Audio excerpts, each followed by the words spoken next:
নমস্কার বন্ধুরা, সবাই কেমন আছো? আশা করি সবাই ভালো আছো, সুস্থ আছো। আমরাও সবাই ভালো আছি, সুস্থ আছি।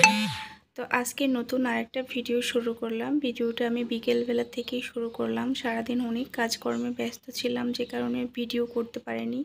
তো যাই হোক বন্ধুরা, তো বিকেলবেলা ছাদে চলে আসলাম। বিকেলের পরিবেশটা কেমন লাগছে দেখো তোমরা। বিকেলের আকাশটা কতটা সুন্দর লাগছে।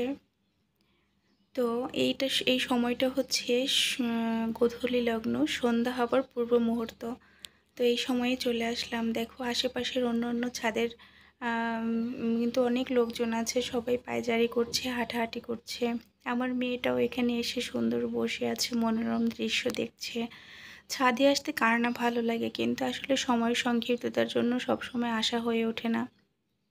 তো দেখো বন্ধুরা, সন্ধ্যা প্রায় কিন্তু হয়ে আসছে, সন্ধ্যার আগ মুহূর্ত। দেখতে কতটা সুন্দর লাগছে আকাশটা। কোথাও নীল, কোথাও সাদা, কোথাও একটু ব্রাউন কালার, কোথাও আগুন কালার। মানে দেখতেই না সেরকম একটা পরিবেশ লাগছিল।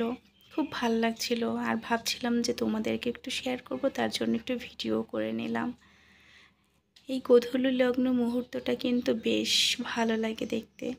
এই সময়ের উপস্থিতিটা আসলে একটা অন্যরকম। তো যাই হোক বন্ধুরা, আজকে যেহেতু আমি ভিডিওটা বিকেলেই শুরু করলাম, তো আজকে রান্নাবান্নাও থাকছে বিকেলে, মানে রাতে। তো কি রান্নাবান্না করব আজকে, ভাবছিলাম যে কি রান্নাবান্না করা যায়। তো পরে একটা ডিসিশন নেওয়া হয়েছে যে এটা রান্না করলে হয়তো বা ভালো লাগতে পারে। তো তোমাদেরকে শেয়ার করব কি রান্নাবান্না হচ্ছে। তো যাই হোক, নিচে যাচ্ছি। এত সুন্দর পরিবেশটা রেখে নিচে যেতে মন চাচ্ছিল না। তো বন্ধুরা, নিচে চলে আসলাম। তো দেখো চিংড়ি মাছ কাটছি। সন্ধ্যা পুজো দিয়ে রান্নাঘরে চলে আসলাম। তো চিংড়ি মাছ যেহেতু কাটছি, অবশ্যই চিংড়ি মাছের উপরে কোনো রেসিপি থাকবে। তো আজকে চিংড়ি মাছ দিয়ে কি করছি তোমাদেরকে সেটা বলছি। আজকে চিংড়ি মাছ ভাপা করব। যেদিন আমি চিংড়ি মাছ ভাপা করি সেদিন আমি একটু চালটা বেশিই নেই।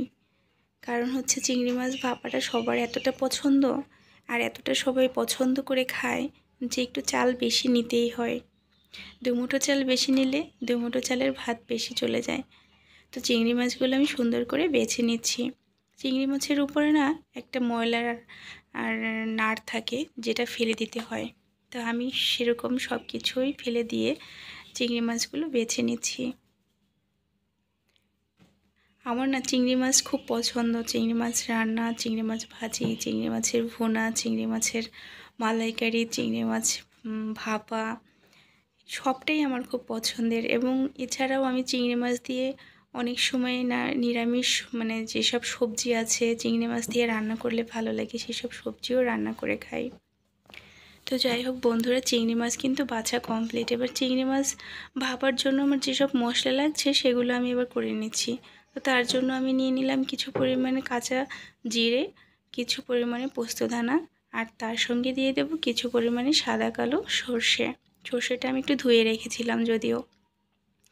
তো এর মধ্যে দিয়ে দিচ্ছি আর কয়েকটা কাঁচা লঙ্কা। তো কাঁচা লঙ্কাগুলো দিয়ে আমি এবার মশলাটা সুন্দর করে বেটে নেব। এটাই মশলার শেষ নয়, এর মধ্যে কিন্তু আরও মশলা অ্যাড হবে। তো আমি আগে এগুলোকে একটু বেটে নিচ্ছি। তো এর মধ্যে এখন দিয়ে দিচ্ছি কিছু পরিমাণে নারকেল কোড়া। তো চিংড়ি মাছ ভাপায় অবশ্যই নারকেল কোড়াটা দিলে বেশ স্বাদেরও মানে আরও স্বাদটা বৃদ্ধি পায়। তো তার জন্য এর মধ্যে কিছু নারকেল কোড়া দিয়ে আমি আবার বেটে নিলাম, আর দিলাম 2 কোয়া রসুন। তো দিয়ে এর মধ্যে আমি বেটে মশলাটা তৈরি করে নিলাম। এবার মশলাটা আমি মেখে নেব।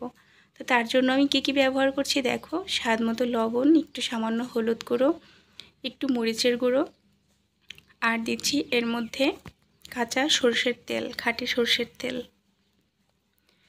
দিয়ে আমি এবার হাত দিয়ে সুন্দর করে মশলাটা মেখে নেব।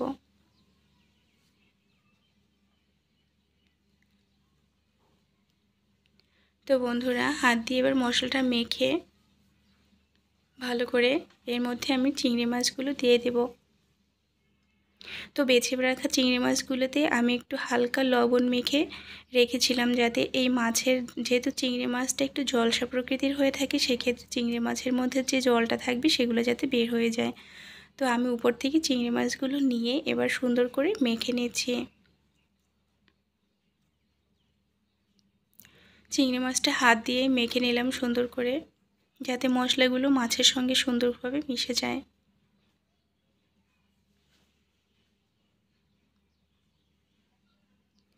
তারপরে আমি অবশেষে দিয়ে দিলাম সামান্য পরিমাণে চিনি, কারণ চিংড়ি মাছ ভাপায় যদি একটু চিনি দেওয়া হয় একটু মিষ্টি মিষ্টি লাগে, খেতে কিন্তু দারুণ লাগে।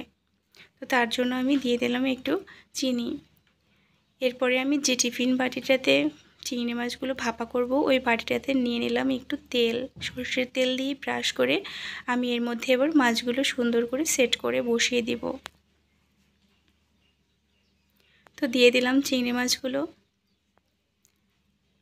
তো সবগুলো চিংড়ি মাছ দিয়ে এবারে আমি যে থালাটাতে আমি মেখেছিলাম মাছগুলো, সেই থালাটা সামান্য পরিমাণে জল দিয়ে একটু ধুয়ে ওই মশলা ধোয়া জলটুকুই আমি মাছের মধ্যে দিয়ে দিলাম। তো মাছের মধ্যে দিয়ে এবার আমি বাটিটা সুন্দর করে ঢেকে আমি অন্য একটা পাত্রে জল বসিয়ে রেখেছিলাম গরম করার জন্য। তো জলটা গরমও হয়ে গিয়েছে, এবার ঢাকনাটা ঢেকে আমি ওই জলের মধ্যে বসিয়ে দিব। তো আমি এর মধ্যে লাস্টে আর একটু সর্ষের তেল আর একটু কয়েকটা কাঁচা লঙ্কা চেরা দিয়ে দিলাম বাটির মধ্যে, দিয়ে এবার ঢাকনাটা ঢেকে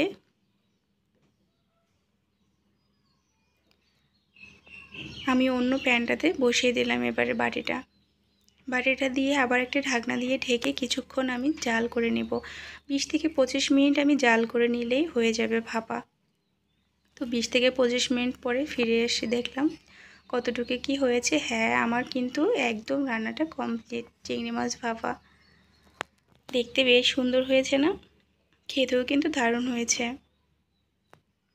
তো প্রথমে আমি আমার মেয়েকে খেতে বসিয়ে দিলাম। ওর খুব ক্ষুধা লেগেছিল, রাতও অনেক বেড়ে গেছে। তো মেয়ে খাচ্ছে প্রথমে।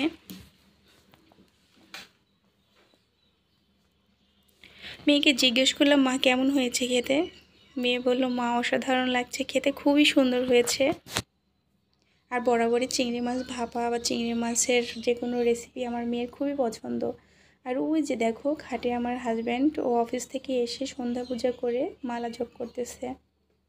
ও ধর্মের কর্মের প্রতি খুবই ওর মন রয়েছে এবং